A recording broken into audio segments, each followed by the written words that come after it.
nunyin Amerika teknik anu ngacak-ngacak nyana tapi aya deui nu leuwih canggih. Irak eta Irak jeung Iran emang kumaha gitu istimewa jasa pan kumaha istimewana kapal Amerika tanpa awak bisa dibom ceger tapi kapal Iran ke wilayah Amerika tembak set gitu. Nggak suraknya no, ke Amerika udah hancur, kayak ada ngeng, etak kene. Dimainkan remote na, nggak sekanyawan, itu ngemembak set, di kanan set, kos budak mainan, Masya Allah, jaya lu canggih, datang ke aku hari, ngeng, ke luhur Amerika, nang tangan paniran, tembak, make tembak kawal set, kalau mentak sieun ge eta teh anu bakal kemarin WTC dibom seperti ini cak manahan. Kalau ini nanti saya letuhkan lagi langsung ke Amerika. Oh, eta teh gedung putih teh geus pohara jasa geus teu meunang aya nu asupna naon. Pernah terjadi. Kieu Benagong. Ieu mah lain lalagaji, pan ieu mah begitu diteliti Iran. Ilok deui ngan ngalalaga doang. Satu sisi urang teh sieun, satu sisi kos nalagaat nya baja teh sieun ulah-ulah Iran, ulah-ulah Irak anu memang di ditu mah geus terkenal jasa negara 1001 malam. Nah urang ge lamun bener-bener cinta ka Kangjeng Nabi ngamalkeun pan urang bisa salat ti Kangjeng Nabi, bisa puasa ti Kangjeng Nabi, bisa zakat ti Kangjeng Nabi, urang bisa kikilan ge ti Kangjeng Nabi, kuari Kangjeng Nabi na dihina berani mati ngabela Kangjeng Nabi Allah pahauninya pokoknya fala khaufun alaihim walahum ya sanu atuh naon hartina hirup kurang daripada hirup kagedean dosa mah mani ngabela Kangjeng Nabi paeh beres geus kredit selesai beres sia mah lendek ngabela ieu mung mayar kreditan sebenarnya mah. Kangjeng Nabi diutus ku Gusti Allah di Mekah lain jang ahli Mekah, tetapi lantaran ayat turunna di Mekah atuh khitab ka ahli Mekah khususna umumna ka urang balerean. Cek Iran Khomeini berikan ke sini, saya siapa orang yang bisa menangkap Salman Rushdie saya akan membayar saloba-lobana.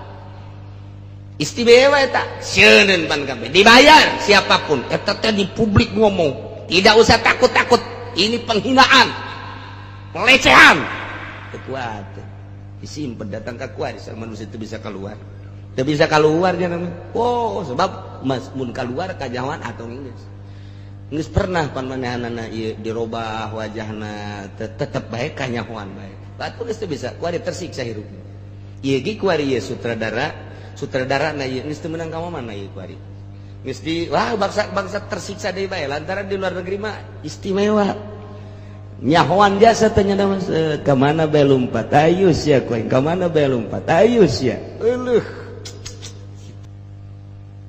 ieulah Kangjeng dakwah ka ahli Mekah ka kafir Mekah ka kafir Quraisy belah dituna terus di Madinah maka musyrikin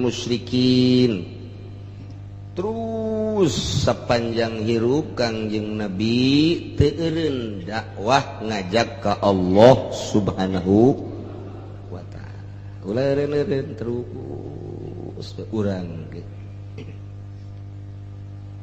diajak ku Kangjeng Nabi ahli Mekah tapi eta kafir Mekah diajak na ibadahan pangeran nu asli anu allazi khalaqas samawati wal ard nu ngadangel langit bumi katut eusina endahan ngalelewe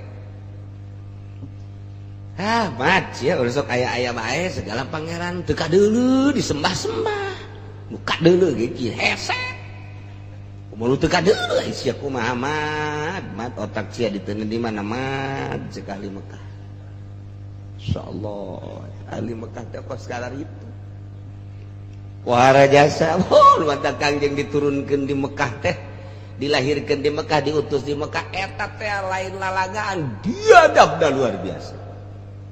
Urang Mekah teh watakna kuari bae urang. Kadeulina bager, saeutik we katodel urang Mekah. Atuh geus urang nawar tas bae puyangeun banyak laras roh. Kos kitu bae. Cek urang mau kalam-kalam mau jasa omong geus daek-daek henteu geus kan mabuk sia. Urang Mekah mah kos kitu. Jadi geus teu aya kurang kumaha urang pan paduh urang mah teu meunang salah saeutik pan urang Indonesia mah. Artinya teu meunang tuh lamun kebenaran nu jawara mah ji tolol bener di Arab. Gelut sih jeung aing. Tunggu malah lain ka Mekah gelut di Mekah pan. Lain ibadah. Masya Allah, Karim hararese jasa. Nah iya urang Mekah teh bangka warah jasa. Walah diajak na hese. Timimiti kaum leutik bae nu iman ka Kangjeng Nabi mah. Kaum rendahan, kaum leutik, kaum duafa. Mantak dina Bukhari ketika Abu Sufyan ditanya ku Raja Heraklius, Hirokla, di antara pertanyaan anak nunggu sekian pertanyaan ku Raja Hirokla teh ditanya, "Ge, loba henteu pengikutna?" "Loba." Ditanya pengikutna makin hari makin ngalobaan apa makin ngasaeutikan? Makin ngalobaan. Dek ditanya nu terakhir cek Raja Hirokla, eta teh pengikutna kalangan bangsawan, kalangan hartawan atau kalangan bangsa pukoro duafa? Kalangan duafa. Bener, iya karak Nabi cek. Jadi tinggi harana. Pokoknya mati handa. Tah kuari ge ti kiai teh pengikut tak kitu bae. Kitu bae kuari. Mana anak camat mondok teu ceuli. Lain ceuli ieu nu diteu ceuli anjing. Anak bupati alergi mondok, anak bupati mah alergi arateul cekna mondok mah ya. Kelas bangsawan, kelas tingkat, kelas hartawan mana coba nu mondok? Eueuh, emang pengikut Kangjeng Nabi mah duafa wae. Kuari ge pengikut santri lamun urang hayu datang ka imah hayu hayang ieu nuturkeun ieu nuturkeun eta. Tama santri bloon tama. Lu haleutik heula. Aki-aki geus batuk we ki. Ulah, geus teu boga pagawean henteu. Urang ngobrol-ngobrol di dieu, ngobrolna make kitab. Aki ke kita aya cai we di dinya. Cai naon? Aki mah pan geus kiih bae. Wah. Geus kiih disadiakeun cai jang kiih bae mah dinya. Teu kuat-kuat amat mengompol. Dukar ari tu heula. Ni aki-aki. Aya nu ngorai sia beun ieu nu daglidug di imah bae. Teu digawe. Teu. Kunaon teu digawe? Teu ditarima. Kunaon teu mantek teu ditarima? Boga ijazah ieu.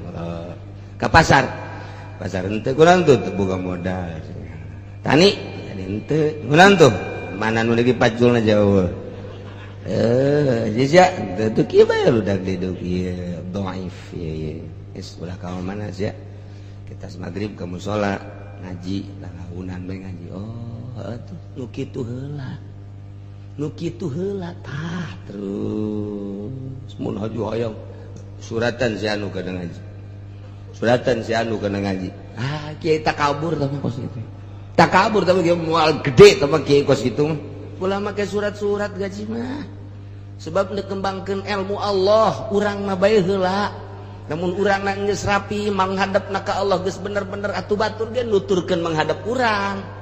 Ulah kieu kadengena tengaheun jasa. Dah kowe pangaeta naon masyarakat di urang ngaji. Ngajakan batu sia ge beuki kena duit bupati. Teureyan ku sia teu hayang aing teh eta ngadenge kitu aing mah teu betah. Masyarakat ngadenge kitu ngajakan ngaji sia bae bener heulanan sing apik. Berarti teu apik teh budak. Ejen kumaha ge. Sok bae urang menghadapna sing bener ka Allah. Ke ge hayangeun sorangan nu ngaji. Urang teu ngajakan nang kula ayo gawe mah pagaan kula atuh. Mung kula teu bisa boro-boro magaan di dinya magaan sorangan teu bisa. Bakal jawaban akos kitu. Bakal akos kitu teh. Henteu ieu mah ulama magaan anu bisa mamang bae atuh. Ieu teu bisa. Geus aya ngaji mah sejen bae ulah ka kula. Itu kecuali nu sarugi masalah ade. Kiai ondo tak kos kitu teh. Ondo tah kiai tah. Itu dah maju itu daekeun ngarajisnya ka aing tolol jasa cenah nama aing lain kiai teka deuli padahal di matanya nama aing kiai sebenarnya tereh abuya sebenarnya aing tah ahli Mekah teh kos kitu bangkawarah jasa jadi eta Raja Hirokrat teh oh bener berarti ieu nabi akhir zaman tah eta teh keur ditanya Raja Heraklius nanya ke Abi Sufyan tah pengikut-pengikut teh nu apa nah ieu nu ngalawan ka Kangjeng Nabi teh kelas bangsawan kelas ningrat nu ngalawan ka Kangjeng Nabi teh jelema nu egona tinggi takabur gede hulu oh kopeahna ge nomor 24 teh mah diajak kieu teu daek iman diajak kitu teu daek iman leuleus ku leuleusna setengah leuleus setengah kasar ku kasar di kasaran endah handek ngabunuh Kangjeng geus kesaseleh Kangjeng mun cara saseleh mah tapi pantang mundur Kangjeng mah eta sakitu dibere mukjizat ku Gusti Allah dibere mukjizat hese dakwah teh ulpa naon kitu wali dibere karomah heseun ulama ahli Allah dibere maunah heseun atuh komo nu can dibere maunah mah nu mantak geus ulah hese-hese geus asal bisa sorangan aya geus aya nu ngadengekeun saurang dua urang eta geus luar biasa eta fadl Allah naon saban diukur ku dirina berarti ala can sakumaha aing berarti menurut Allah mah gitu aya lobaan dibayar ulah serius ya aya jelema na di dieu dibayar itu mah lain dakwah kos gitu mah dagang ayat tama kos gitu mah nah ieu Kangjeng Nabi geus seseleh turun ayat cek Gusti Allah melalui malaikat Jibril sampaikan ke Muhammad bejakeun ku anjeun Muhammad ka ahli Mekah ara'aytum in akhadallahu sam'akum wa absarakum wa khatama ala qulubikum man ilahun ghairullahi yatikum bih bejakeun coba kitu ka kaula cek Kangjeng Nabi hai ahli Mekah coba informasikeun ka kaula bejakeun ulah asa-asa ka kaula hiji in akhadallahu sam'akum lamun Allah nyokot dedengean anjeun tatadina ngadenge ku ari torek hiji nomor kedua lamun Allah nyokot absarakum kana pangdeuleu maraneh kabeh tadina bisa deuleu ku ari mah buta rabun buta ka dituna nomor katilu wa khatama ala qulubikum jeung ku Allah geus dicap di stempel hatena geus teu daekeun ngadengekeun teu daekeun neuleuh kana kahadean tah kuari mah jadi pertanyaan andai kata maneh dicabut dedengean dicabut dadeleuan dicabut di halangan hate teh kana kabeneran na man ilahun ghairullah yatikum bih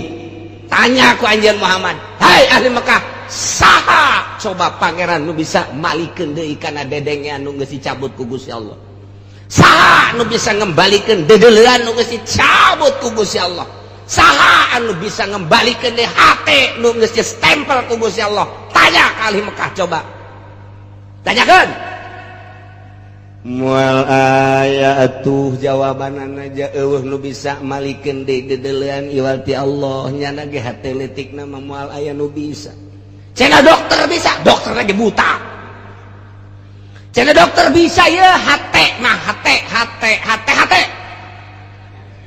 dokter teh hate mah pan bisa tah lamun nya ge bisa meureunnanan nu gagal puguh pasien 10 nu bener nama hiji 9 acak-acakan tuh coba ayo teu bisa teh mangsa kadar lah sabab jeung syariat doang nu ngabalikeun mah Gusti Allah jadi zaman Kangjeng Nabi aya sahabat perang ieu batana kaluar ka dieu bebeja ka Kangjeng Nabi diusap dong ku Kangjeng Nabi teu kudu make dokter cager deui aya nu bohewel ieu na geus teu bisa nyekel pedang teu bisa nyekel bendera bebeja ka Kangjeng Nabi kunaon eta bendera teh diacungkeun ieu kenapa kena pedang ada usap ku Kangjeng Nabi set cager deui loba jasa nu cager ku Kangjeng Nabi Masya Allah teu kudu make dokter Dokter THT teu bisa ngadengi.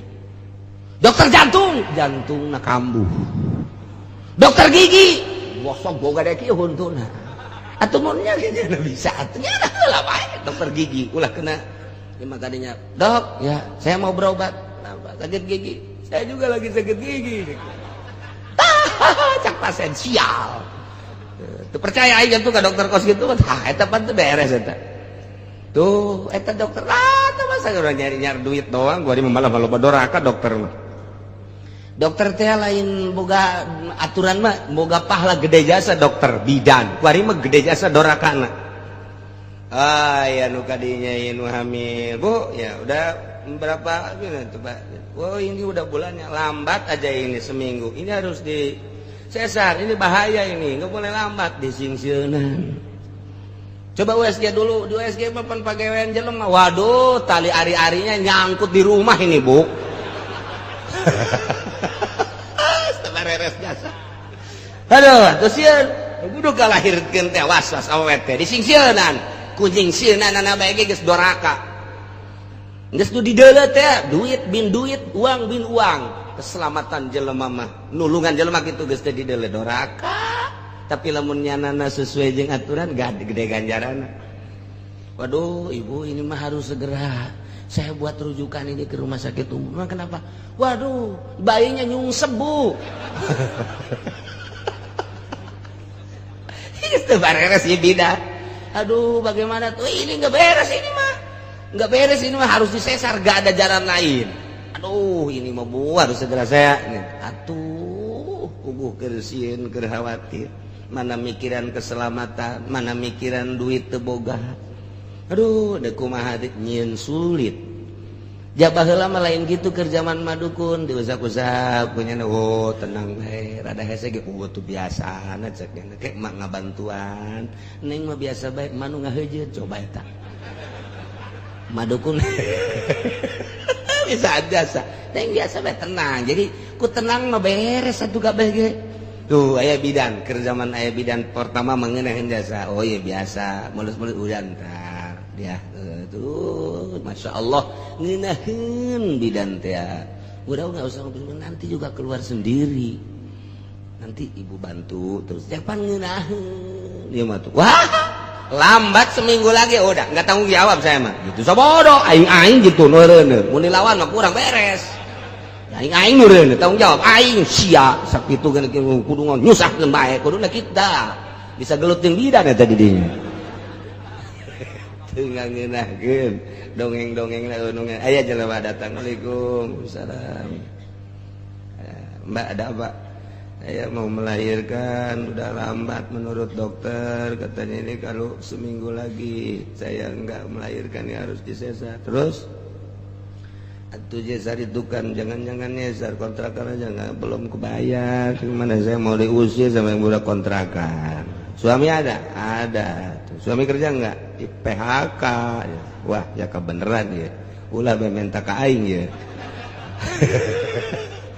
ente jagana saya mah doanya aja Pak Kiai terus mau disesar bagaimana nyesarnya aja sekarang mah harus uang duluan ini mah separoh nggak bisa saya pulang ke Jawa juga tuh orang tua saya nggak punya apa-apa rumah juga mau rubuh itu lagi suami ngapain gitu-gituan atuh mau dikitukan kurangnya naji itu urusan saya sekitar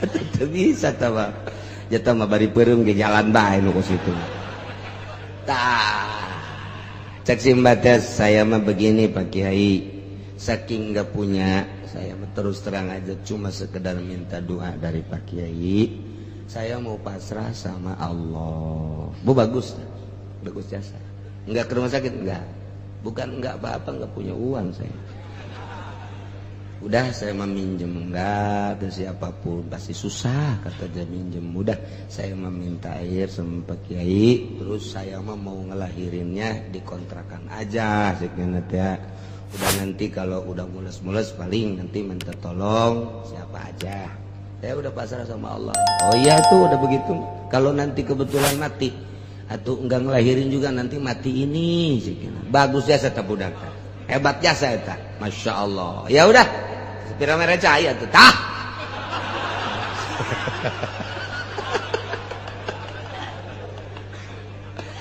Datang gak manginum ngobrol bejeng salakina terus ka maghrib mules nyanangis pas ini bejeng salakina ada kalau saya ini sampai meninggal tolong urusin mayit saya kubur biasa geus uswawasiatan nya ja eta disingsieunan ku bidan disingsieunan ku dokter ini lambat 1 minggu udah nggak ketolong saya nggak tanggung jawab sedangkan geus lambat leuwih ti 1 minggu 10 poe.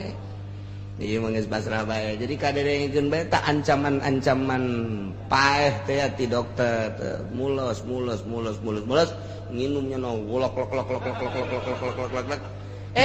keluar sorangan borso. Tinggal salakina biji ini bagaimana ini? Teu sia teh sekurang teh. Teu salakina lulumpatan teu puguh sakumaha kuda kapanasan. Ayah cak ada apa itu ngelahirin di mana tuh di kontrakan itu kenapa nggak bilang di arurusan ku babaturanana salamet tuh make duit setik-ketik aja tuh bebe jadi kakula alhamdulillah katanya kiai habis minum pak kiai air pak kiai wah langsung keluar padahal waktu nginum geus sia kitu bae ieu eng teu maca naon sebenarnya lah pembacaan gaya bal kemacet bae ngan ayat tarekah bae ti Imam Ghazali lamun urang lamun aya jelema endek ngalahirkeun na ieu bacalah inna anzalna 7 kemudian hadiah heula Kangjeng Nabi sahabat nobat katuan Syekh Abdul Qadir sok geura jukanya hadiah baca eta lamun diijabah mah pohara jeung aya nu dituliskeun mun sulit-sulit amat tulis di dieu tah kana kadampalna ngan geus teu ditulis ge cai eta ge sarua bae usapkeun kadampal mun geus sadaya hese mah tapi alhamdulillah tah eta ku yakin tapi lamun kieu mah geus atuh minta cai cenah eta ka kiai lah nu bayah hese bae sana ka kiai moal beres kayakinanana geus eueuh kayak kira nggak sih mau atau kudu yakin doa jangan tuh ayo cak Kangjeng Nabi wahai ahli Mekah bejakeun coba ka kaula andai kata Allah nyabut dedengan maraneh kabeh nu tatadina ngadenge kuari jadi torek andai kata Allah nyabut dedelan maraneh kabeh tatadina bisa ningali kuari jadi buta andai kata Allah nutupan ka hate maneh tatadina anjeun bisa maca nu bener kuari mah teu bisa maca nu bener man ilahun gairullah yatikum bih sa nu bisa salian Allah nu bisa ngembalikeun kana dedelan dedengan jeung hate bejakeun kali mah tuh moal aya tamah satu nu bisa ngabalikeun iwal nu hiji tamah tuh satu nu hiji teh itu nunjungan langit bumi cek juga ratu itu iman deh mungkin hola belum dah cuma nyana nyawa nu bisa malikeun mah nu hiji ceknya nasi ada nu hiji ge lain nu ngagayot saya masuk salah bae puguh nu hiji bae nu hiji ceknya teh sa nunjungan langit bumi atau geus atuh syai geus percaya geus kitu mah wahai ahli Mekah geus jahatan nu bisa ngembalikan dedelan dedengan jeung hate iwal tinu hiji eueuh salian tinu hiji mah eueuh lu bisa pangeran nalang lata uzamanat boro-boro ngabalikeun nu batuh pugunya na ge teu ngadenge boro-boro ngabalikeun nu batuh pugunya na ge teu ngadeleh wah patung jinganan ieu mun euy cek untuk ahli Mekah hiji nu bisa malikeun mah iman atuh ih kaola kudu iman mah tetep tedaekeun iman kos di urang we hai sia ieu minuman naon ieu bir haram eta wah haram mah ulah atuh itu ulah diulah-ulah ge mah kesehatan cekeun teh tetep bae geus nyaho haram terus bae ieu teh keur leulitikana nyaho bir teh saha anu teu nyaho minuman keras eta teu haram nyaho kabeh ge saha nu teu nyaho judi teh haram ja nyaho kabeh ge saha nu teu nyaritakeun kredit model urang teh ja haram teh kos kredit itu teh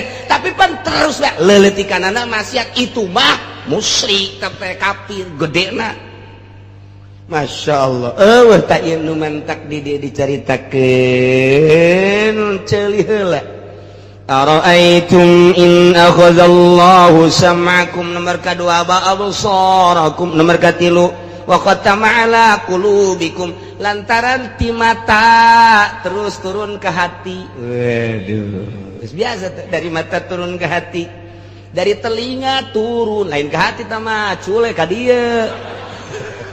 Dari telinga ke hati kene.